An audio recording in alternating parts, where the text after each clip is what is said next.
Indonesia adalah negara dengan penduduk terpadat keempat di dunia. Indonesia mempunyai jumlah penduduk sebanyak 275,77 juta jiwa pada tahun 2022.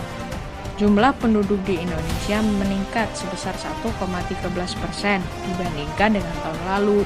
Sedihnya, sebagian penduduk Indonesia termasuk pada golongan miskin. Isu kemiskinan termasuk dalam masalah kemanusiaan dan dibutuhkan upaya yang sangat terintegrasi untuk mengatasinya. Kemiskinan sendiri merupakan persoalan klasik yang telah ada saat zaman penjajahan, bahkan sampai saat ini.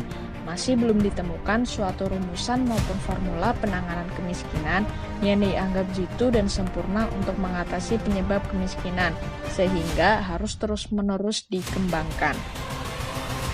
Badan Pusat Statistik atau BPS merilis garis kemiskinan pada September tahun lalu naik jika dibandingkan pada bulan Maret di tahun yang sama.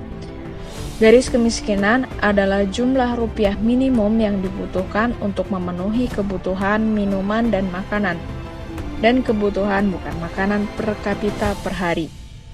Pada September tahun 2022, garis kemiskinan masyarakat Indonesia berada di angka Rp535.000 per kapita per bulan. Sementara jika dibandingkan dengan September tahun 2021, terjadi kenaikan 10,16%. Lalu, apa yang menjadi penyebab naiknya garis kemiskinan di Indonesia? Menurut BPS, kenaikan garis kemiskinan ini disebabkan oleh efek domino kenaikan harga BBM, tingginya angka PHK, dan tingginya harga bahan pokok pada saat itu. Bahkan, BPS mengklaim kenaikan garis kemiskinan pada September 2022 menjadi yang tertinggi dalam 9 tahun terakhir. Salah satu upaya yang dapat dilakukan untuk menurunkan tingkat kemiskinan Indonesia adalah dengan melakukan program pengentasan kemiskinan dengan zakat. Lalu, seberapa besar potensi zakat di Indonesia? Wakil Presiden Bapak Ma'ruf Amin pada acara World Zakat Forum tahun 2019 mengatakan, Indonesia sebagai negara dengan penduduk muslim terbesar di dunia memiliki potensi zakat yang lebih dari 230 triliun rupiah, namun hanya sekitar 3,5% yang berhasil dihimpun dan dimanfaatkan oleh pemerintah.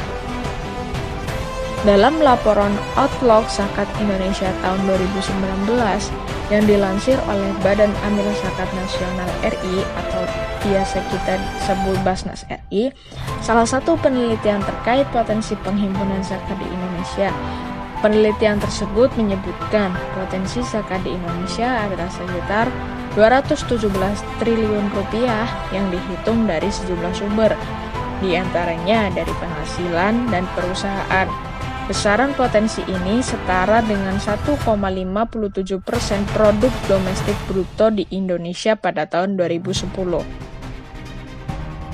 Dari hasil pengukuran dampak zakat yang dilakukan oleh Basnas RI, diketahui bahwa dengan menggunakan standar kemiskinan BPS, yaitu 1,8 juta rupiah per kepala keluarga per bulan, zakat yang diberikan kepada kelompok sasaran yang berhak atau mustahik yang berada di bawah garis kemiskinan telah berhasil mengentaskan kemiskinan sebesar 44% atau sebanyak 28.859 jiwa. Tidak diragukan lagi, peran zakat berkontribusi besar dalam upaya mengentaskan kemiskinan dan meningkatkan kesejahteraan masyarakat. Dampaknya tentu akan lebih besar lagi jika dana yang terhimpun lebih besar dari tahun ke tahun. Maka dari itu, kita sebagai umat muslim di Indonesia harus menunaikan zakat agar masalah kemiskinan di Indonesia bisa teratasi.